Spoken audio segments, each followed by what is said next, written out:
Salut tout le monde. Alors, on va faire une suite à la vidéo qu'on a faite au sujet des pyramides. Il y a une petite question qui me tracassait par rapport à ce qu'on entend de ci, de là. Pourquoi les pyramides sont placées de telle manière par rapport au ciel? C'est une question très vaste et très con. Par rapport à Orion, c'est par rapport à Et pourquoi? une constellation. Ah, pourquoi? Parce que Orion et Sirius faisaient partie de la mythologie des Égyptiens anciens, pour diverses raisons, parce que c'est le ciel cosmique, et puis que ça rythmait des événements de la vie du quotidien, comme le débordement du Nil, l'apport de limon, le blé qui pousse, la vie qui repart. D'abord, je vais te faire une petite parenthèse, je vais te parler des fêtes de Chronos, les fêtes saturnales.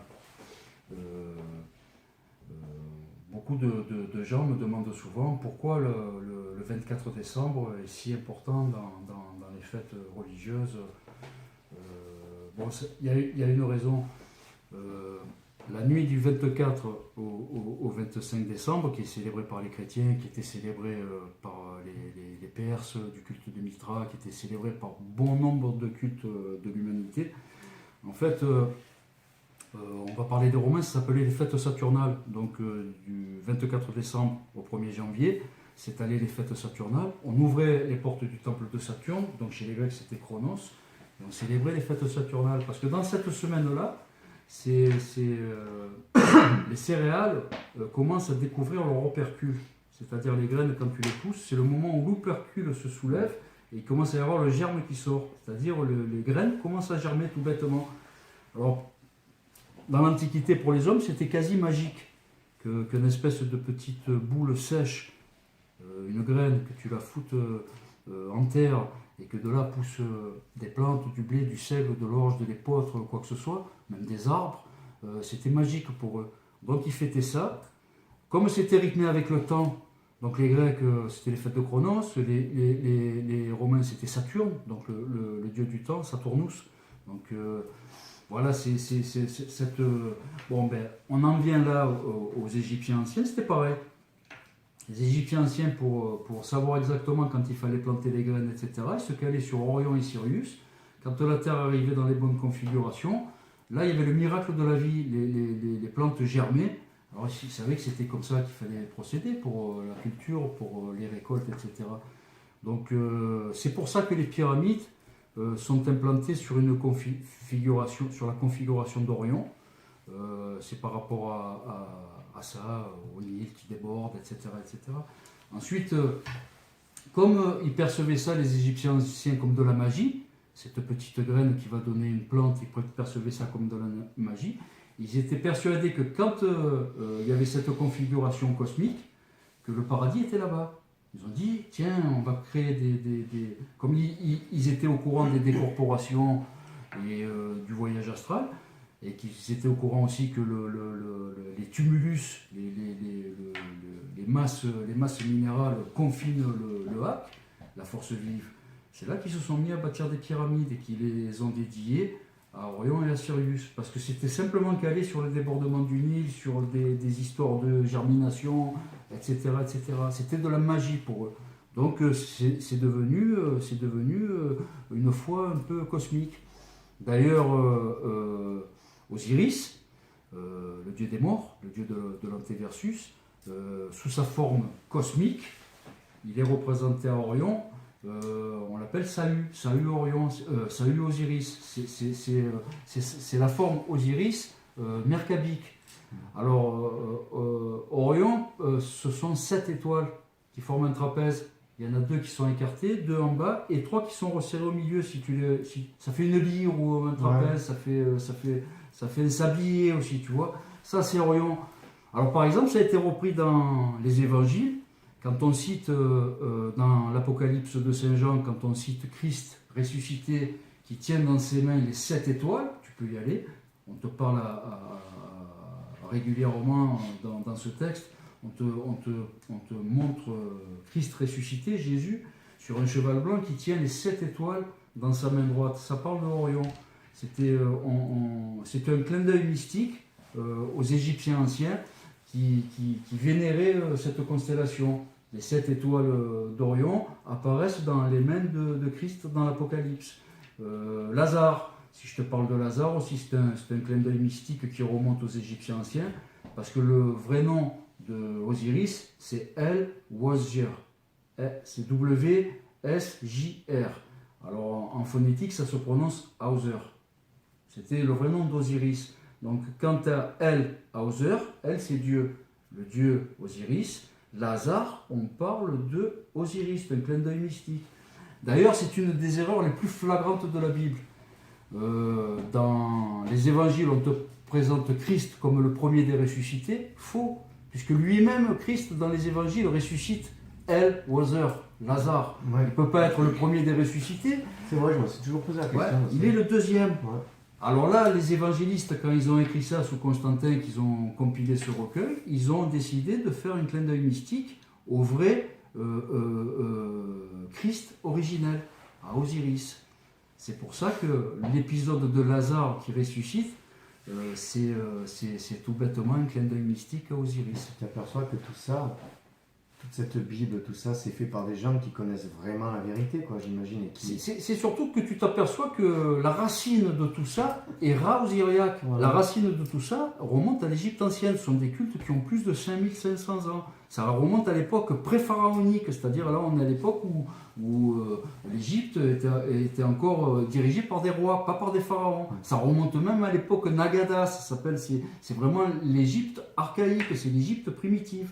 Ils étaient déjà au courant des décorporations, ils étaient au courant de... Sachant que les gens, quand on leur explique que dès le paléolithique, les humains avaient une connaissance du ciel. Si tu vas sur les sites dédiés à la grotte de Lascaux, etc., dans le sud-ouest, pendant des années, on a dit tiens, ce sont des peintures rupestres, il y a des peintures de chasse avec des animaux de l'époque. Et puis, il y a quelques années, il y a une astronome qui maintenant a atteint une réputation internationale, puis qui a été rejointe par tous les autres astronomes de la planète, qui s'est aperçue, en pointant avec un stylo laser et en reportant les côtes sur du papier, la grotte de Lascaux est une cartographie de toutes les constellations du ciel. Si tu prends les pointes par exemple, il y a des aurochs, tu sais, des espèces de bœufs qui sont... des aurochs, c'est des bœufs primitifs qui sont représentés. Si tu pointes leur corps, la queue, le garrot, les sabots... Ils ont pensé à faire ça déjà pour commencer. Ah, ils étaient très astucieux. Et cette astronome, en faisant un pointage au télémètre laser, elle a reporté toutes les côtes sur un papier et ça décrit le zodiaque. Toutes les constellations du zodiaque, ouais, à la grotte de Lascaux. Alors ça remonte au paléolithique, donc on comprend bien que les hommes de l'époque déjà avaient une connaissance parfaite de la voûte céleste.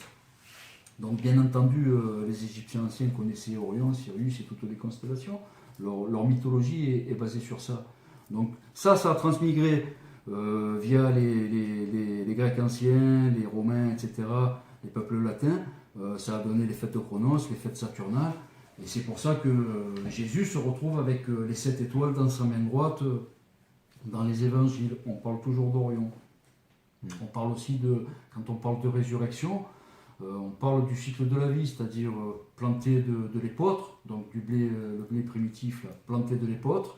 Donc mettre une graine, le miracle de la vie, ça pousse. Moissonner, récolter, donner à manger à sa famille, se nourrir, il n'y a plus rien, mais finalement ça va repartir. C'était ça, cette forme de résurrection qui était célébrée via Osiris, etc. Quand on te parle que Osiris a été coupé en 14 morceaux, là on te parle de cycle lunaire. Parce que le chiffre 14 dans le culte osiriaque est omniprésent. Alors pour quelqu'un qui ne comprend pas pourquoi Osiris est titulaire du chiffre 14 ainsi que Isis, on parle de lunaison. C'est 29 jours, c'est 14 jours et demi une lunaison. Donc Osiris parle de lune ascendante. Ensuite, ça te parle de nouvelle lune, pleine lune, croissant de lune. Ça te décrit, entre Isis et Osiris, le chiffre 14 te décrit une demi-lunaison, on appelle ça. Donc partir de la nouvelle lune, croissant de lune, puis pleine lune. On te parle La lune montante est dédiée à Osiris, la lune descendante est dédiée à Isis. Quand tu vois des allégories comme ça dans les textes anciens, c'est souvent lié aux récoltes, c'est souvent lié à des cycles annuels, c'est souvent lié au zodiaque, les bons moments pour planter et récolter. La résurrection, c'est ça, c'est ce qui se passe pendant ces fêtes saturnales entre le 24 décembre et le 1er janvier. Cette résurrection de la nature qui recommence à partir à cette époque-là. On plante des graines parce qu'on sait que telle et telle céréales vont pousser à telle date. C'est un cycle finalement, que ce soit sur la Terre, comme dans le cosmos, dans l'univers, tout ça, tout est un cycle. Les 12 apôtres représentent les 12 signes du zodiaque. C'est un culte solaire, les évangiles. Les Byzantins, quand ils ont compilé ces textes, attention, c'était issu de légendes primitives qui dataient du 3e siècle ou du 2e siècle avant Jésus-Christ.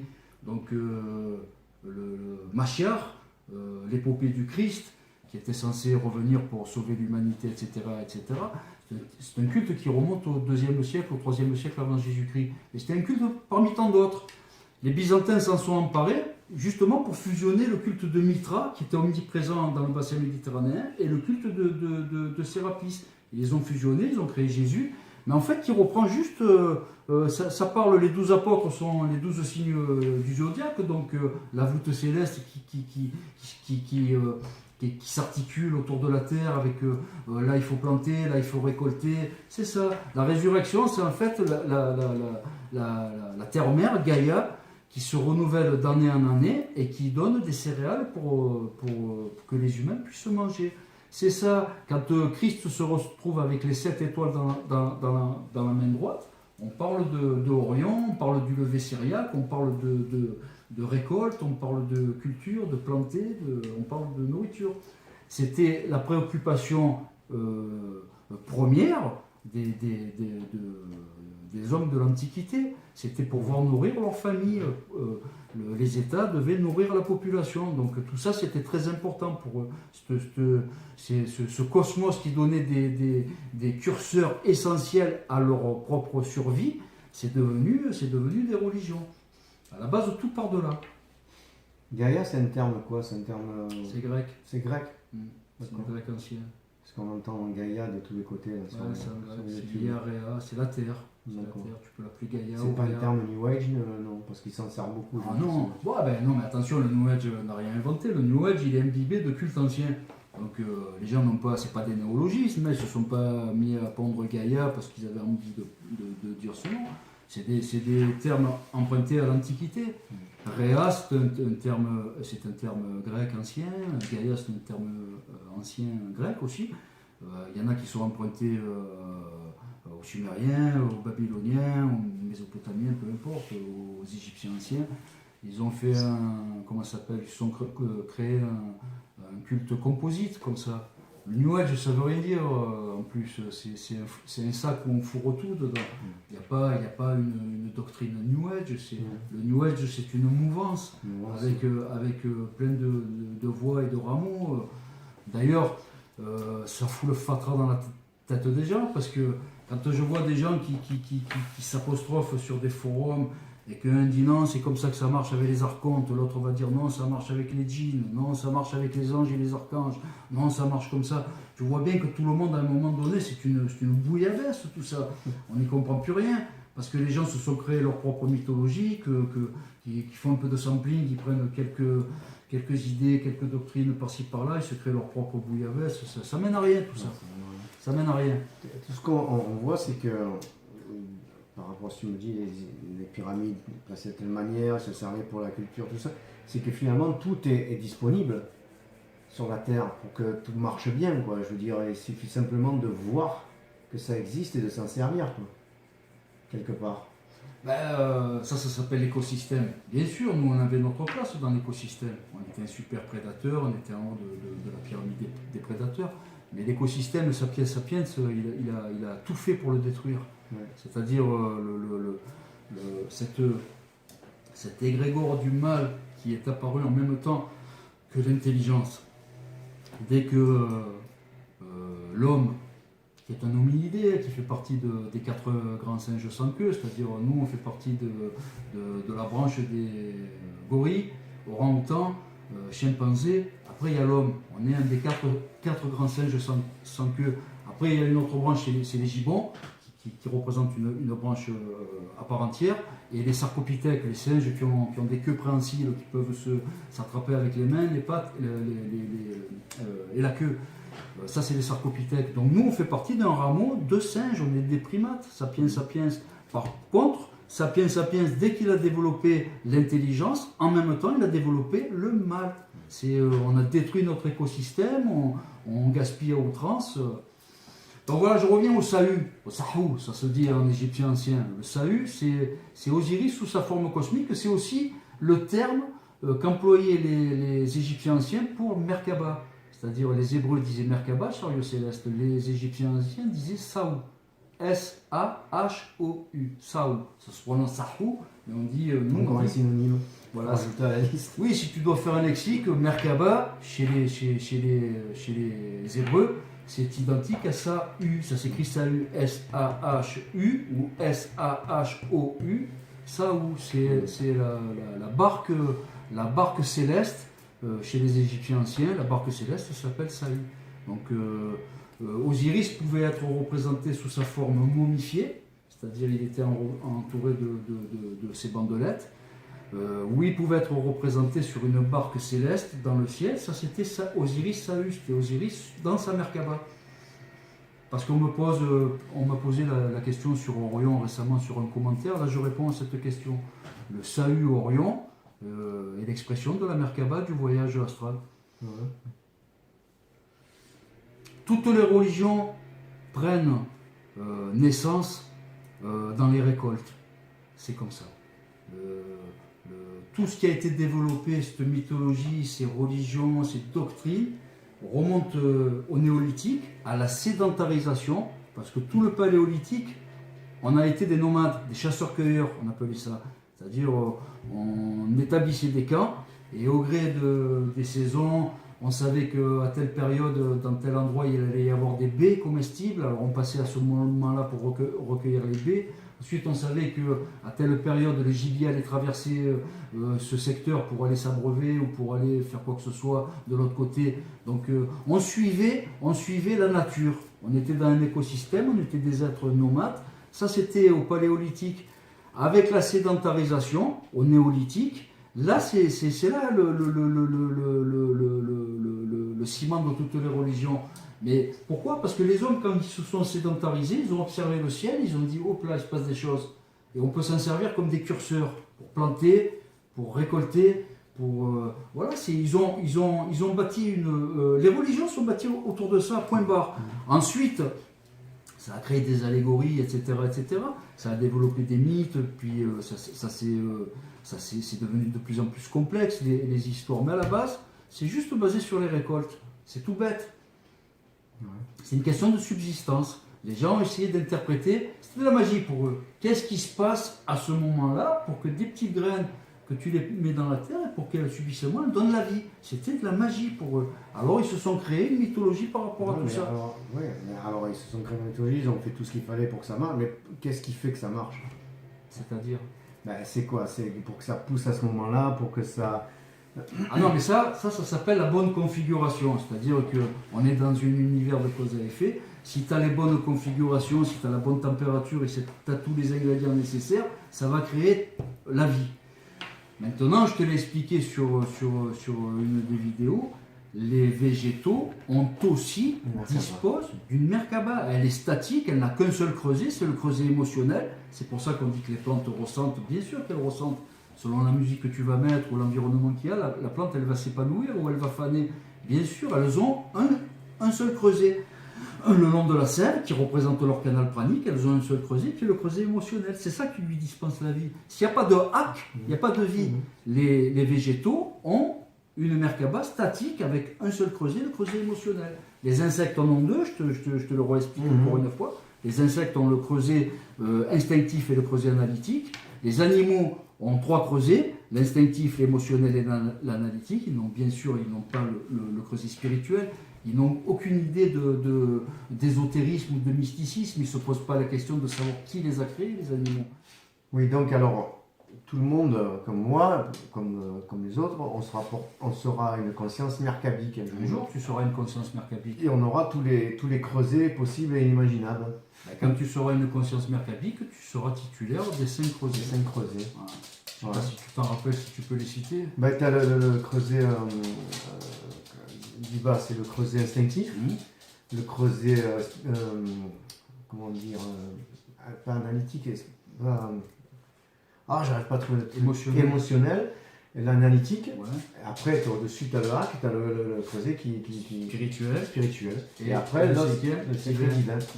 C'est-à-dire que le creuset spirituel, à notre niveau humain, là, ne nous permet pas d'appréhender tous les mécanismes divins de l'univers. À partir de la conscience merkabique et du 5e creuset divin, là oui, tu rentres dans les plans de Dieu. C'est comme si tu étais un soldat de Dieu après. Ouais. Tu peux te considérer comme un soldat de Dieu. C'est ce que certaines religions appellent des archanges. Et c'est ce que tu as quand tu vas dans l'inframonde en fait.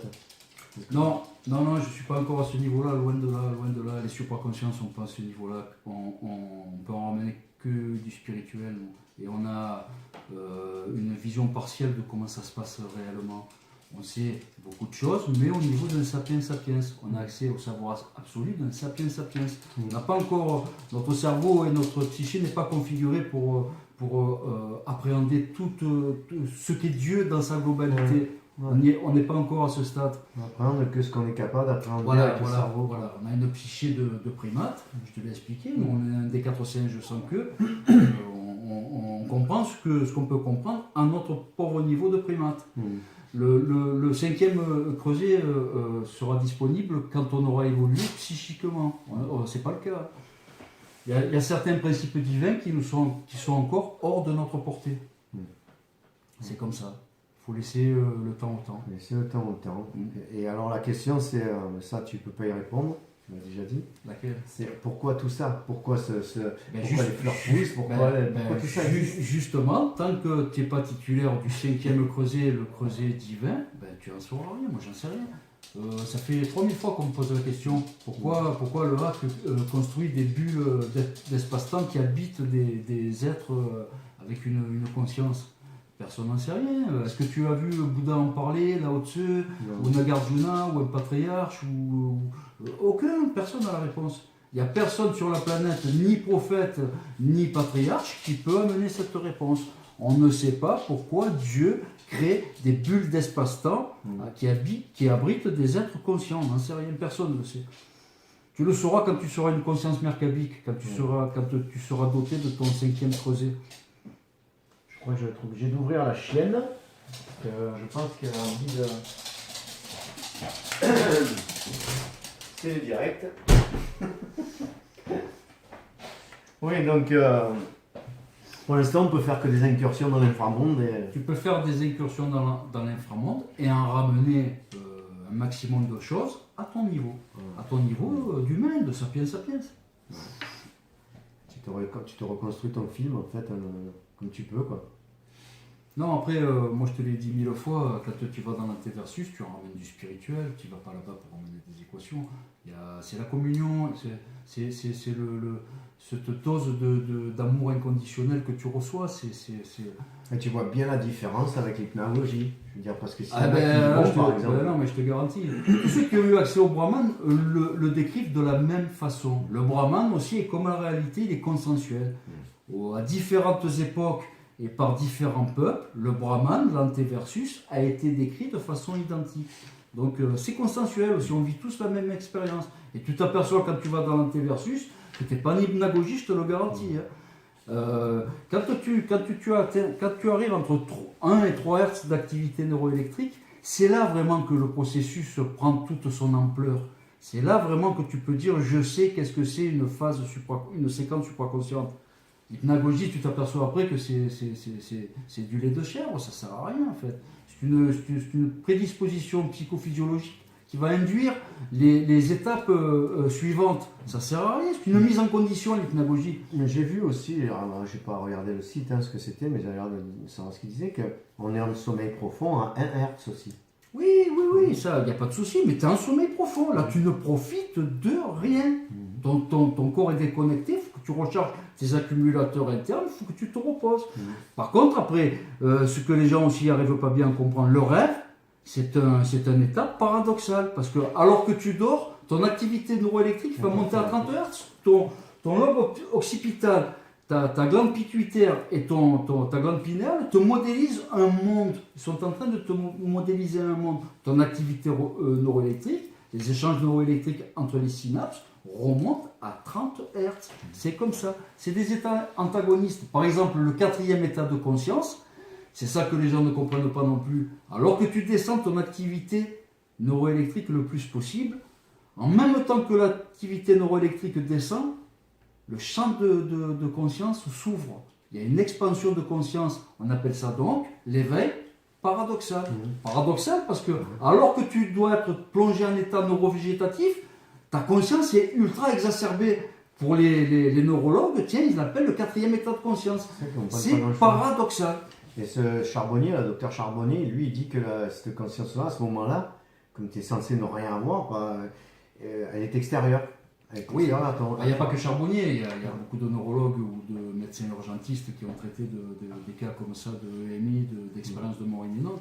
Pourquoi? Parce qu'il y a un professeur, je ne sais plus comment il s'appelle, Berger, je crois aussi aux USA, qui a compris que beaucoup de choses se passent dans l'enveloppe aurique. Il en a déduit que certaines choses, en fait, il en a déduit que le système cérébrospinal n'était qu'un relais biologique. C'est-à-dire il servait à échanger des informations qui n'étaient pas situées dans le corps humain. En fait, c'est ton enveloppe aurique. C'est le champ mercabique qui dispose de ces facultés. Et ton système cérébrospinal ne sert que de relais biologique à ces informations. Voilà comment ça se passe. Après, pour les neurologues, bien sûr que c'est encore un peu du domaine de la magie, tout ça. Ils se disent, mais c'est bizarre quand même. Alors, certains, tu vois, ils se cabrent un peu encore. Ils disent, non, attendez, on va trouver la solution, ça doit être dans certaines zones du cerveau. Non, faux. Il y a des précurseurs en la matière comme le professeur Charbonnier ou le professeur Berger qui sont à la pointe de ces innovations en neurologie. Ça veut très bien que le cerveau, le système cérébrospinal n'est qu'un relais biologique. Ça arrivera doucement. Hein, le 21e siècle, pour une partie de la population, ce sera l'éveil spirituel. Une grosse partie de la population mondiale va s'éveiller spirituellement, vont comprendre comment ça fonctionne. Et comment ça se fait qu'il y en a qui pinaillent encore, qui veulent pas y aller là-dedans? Pourquoi certains veulent, comme Charbonnier, veulent creuser là-dedans et certains autres ne veulent pas et certains autres partent en vrille avec Parce que c'est comme ça, il y a des institutions, c'est des blocs qui sont très durs à bouger, à briser. Ils sont cristallisés aussi. Ça s'est cristallisé, bien sûr, ça s'est cristallisé. Je te donne un exemple qui n'a rien à voir avec la spiritualité, c'est le code pénal. Le code pénal qui est appliqué chaque jour dans les tribunaux, dans les palais de justice en France, date de Napoléon. Ça s'est cristallisé sur Napoléon. D'ailleurs, il y a des gens qui l'appellent par dérision la Bible napoléonienne, le code pénal. C'est-à-dire qu'on applique des lois en 2018 qui datent de 1802, 1803, 1804. C'est comme ça. Il y a des cristallisations dans la société qui se sont opérées. C'est très dur de bouger, de reformer quelque chose. C'est comme le modèle standard universel. Le modèle standard universel tel qu'il a été créé par rapport à E égale MC2, qui est une équation partielle, qui décrit partiellement l'univers. Elle ne décrit pas totalement l'univers. Les gens ont créé, les astrophysiciens depuis les années 50 ont créé ce qui s'appelle le modèle standard universel. Ils ont dit l'univers est comme ça, il y a une singularité, le Big Bang, etc., etc. Des gens comme Sakharov, le physicien Sakharov ou Jean-Pierre Petit ont mis un coup de pied dans la fourmilière et ont dit non, c'est pas comme ça le modèle standard universel. Il y a une contrepartie, l'antéversus, qui fonctionne comme ça, avec une zone tachyonique où le temps s'écoule dans les deux sens. Ils ont posé leurs équations et bizarrement, là, E égale MC2 rentre parfaitement dans ce modèle Janus, alors qu'il a du mal à rentrer dans le modèle standard qui est proposé depuis une cinquantaine ou une soixantaine d'années. L'innovation n'est pas toujours bien accueillie au début. Les innovations, le génie n'est pas toujours bien accueilli. Il faut un temps d'acclimatation. Jean-Pierre Petit, il est encore mis au banc des astrophysiciens. Tout le monde. Ouais, farfelu, pas farfelu, parce qu'il a terminé les travaux d'un physicien, d'un éminent physicien qui s'appelait Andrei Sakharov, qui a mis au point la bombe à hydrogène. Il a terminé les travaux de quelqu'un qui était très sérieux. Il passe pas pour un farfelu. C'est un avant-gardiste que les autres se disent, mince, ça fout notre modèle standard par terre. Alors tu te rends compte le nombre de livres qu'il faudrait foutre à la poubelle en disant vous vous êtes trompé, n'écoutez pas tout ce qui a été dit, c'était que du flanc. C'est Sakharov qui avait raison dans les années 50. Ces équations qu'il a commencé à poser, la mort l'a empêché de finir ses travaux. Ça a été repris par Jean-Pierre Petit. Finalement, quand il a fini tous ses travaux, oh là, il y a E égale MC2, il s'emboîte parfaitement dedans. Ça fait chier les autres. Les autres, ils se disent, mince, on passe pour des cons, là. Notre modèle standard, il tient pas debout. Mais s'il y a grippe. Ouais, alors il faut du temps, il faut laisser le temps au temps. Nos successeurs seront peut-être plus intelligents que nous, les générations qui arrivent, et ils vont commencer à dire, non, allez, on va rendre à César ce qui appartient à César. Andrei Sakharov et Jean-Pierre Petit avaient raison. L'univers est bâti sur un modèle Janus. Il y a un goulet d'étranglement, il y a un vortex, il y a un univers de cause à effet avec du vide, avec le temps qui s'écoule dans un sens. Et ensuite, il y a un univers rempli d'une substance, l'univers de la plénitude, contrairement à l'univers de cause à effet qui est l'univers du vide. Là, il y a un univers de plénitude avec un temps qui s'écoule dans l'autre sens. Et dans le goulet d'étranglement, le temps peut être considéré comme un présent continu. Il n'est pas statique, c'est un présent continu. En fait, il est à la croisée des chemins. Il est là où le temps s'écoule dans les deux sens. Ça, c'est Andrei Sakharov qui l'avait trouvé, c'est même pas Jean-Pierre Petit. C'est un Russe qui l'avait trouvé, ça. Et finalement, quand tu vas dans des conférences sur l'astrophysique, c'est le seul modèle où E égale MC2 s'emboîte. Leur modèle standard officiel jusqu'à maintenant, avec le Big Bang, la singularité, l'univers en expansion, l'antimatière, etc., c'est faux. C'est le modèle standard Janus qui s'emboîte vraiment avec E égale MC2, pas les autres. C'est bien, mais pourquoi ils persistent hein? Ils avanceraient plus Parce que ça fait depuis 50 ans qu'on a pondu des livres et que... bon, il faut attendre que les doyens dans les universités soient tous morts. Pour ne pas offusquer certains astrophysiciens qui sont éminents, qui sont respectés comme ça, qui sont montés au pinacle, il faut attendre qu'ils meurent. Là, on ne vexera plus personne, il n'y a plus personne qui s'offusquera d'ici une trentaine d'années, et là, on posera les vraies équations. Ouais, c'est sûr. C'est comme ça que ça fonctionne. Le mec qui a inventé la première voiture, ou le mec qui a inventé le premier téléphone, tu crois qu'il a trouvé écho 3 semaines après ? Il faut laisser le temps, il faut que ça se mette en place. Toutes les choses vivent sur le mode d'un processus. Ça démarre, ça suit son cours et ça s'achève. C'est le dicton, là. Une vérité, elle est d'abord brocardée, après elle est acceptée comme une vérité. Quoi. Ouais, tout le monde rit tout le monde en rit au début, ensuite on commence à s'intéresser, et après ça devient une loi fondamentale. Alors qu'au début, tout le monde se moquait. Bien sûr, ça fonctionne comme ça. Il faut que ça mûrisse. Il faut que ça mûrisse. On y arrivera. Le modèle standard qui est proposé actuellement ne fonctionne pas. Il faut y adjoindre des bosons de Higgs, des gravitons. Il faut lui adjoindre plein de petites essences subtiles pour que ça tienne debout. Alors que quand tu te mets à rentrer dans le modèle Janus, que tu étudies les travaux de Sakharov et de Jean-Pierre Petit, c'est d'une fluidité. Là, tu te dis, d'accord, je comprends pourquoi ça tient en équilibre. Et puis bizarrement, là, on rejoint les taoïstes, les Égyptiens anciens, on rejoint des gens qui, dans l'Antiquité, avaient compris intuitivement comment ça fonctionnait. Le Rig Veda, les Upanishads, la Bhagavad Gita, le Tao Te Ching, le culte Rao-Syriaque, tout ça, ça traite de l'antéversus. Ces gens, intuitivement, il y a plusieurs milliers d'années, avaient compris les lois fondamentales qui gouvernent l'univers. C'est des Nyota, alors on a même reculé quand finalement. L'histoire de l'humanité, on fait le dauphin. Hein. C'est une succession de toutes les civilisations ont fonctionné sur des processus. Elles ont démarré, elles ont perduré un certain nombre de temps, puis ça s'est achevé. Tu crois que notre civilisation, elle va durer éternellement ?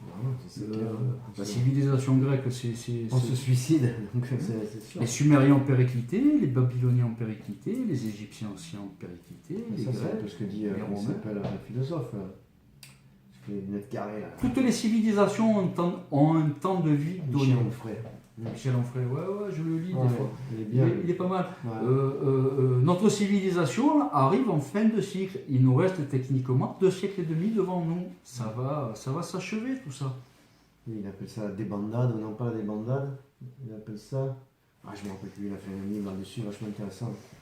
Ouais, il a vu aussi, il voit comment ça se passe. Bon, je pense pas que ce soit supraconscient, mais. Ouais, tu vois, ça n'en sait rien. Ouais. Il y a des gens qui ne le dévoilent pas, ça, parce qu'ils ont peur de passer pour des illuminés. Ouais. Faut l'assumer, ce statut de supraconscient, parce qu'il y a des gens qui te rayonnent, qui te disent mais tu te prends pour qui? Qu'est-ce que c'est ces histoires?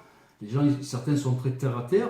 D'abord parce que c'est des principes de spiritualité comme ça, tout ça, ils en ont rien à foutre. Lui, il se dit athée, du A à Z. Ouais. Mais en fait, il y en a qui pratiquent des séquences supraconscientes, mais qui n'ont pas envie de le dévoiler, parce qu'ils se disent mince, je vais perdre ma crédibilité, les gens vont me prendre pour un illuminé. Alors ils le gardent pour eux. Ça a été mon cas pendant des années.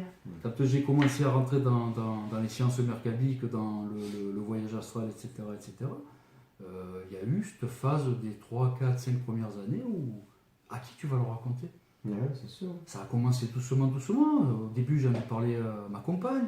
J'ai dit, je ne veux pas te passer pour un fou, mais regarde ce que je suis en train de vivre.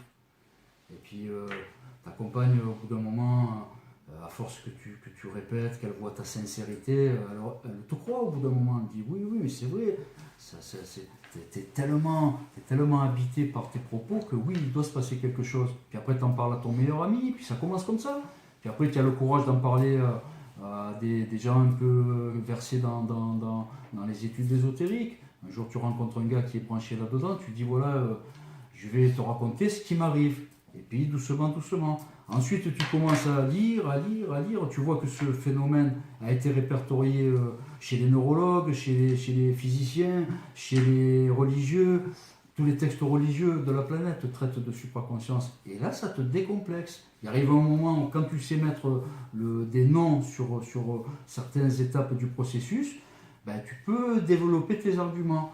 Ouais, surtout que tu sais que ce que tu dis c'est vrai, donc si on ne te croit pas, c'est parce que c'est les autres qui sont incultes, quoi. C'est pas toi qui est farfelu, quoi, c'est tout.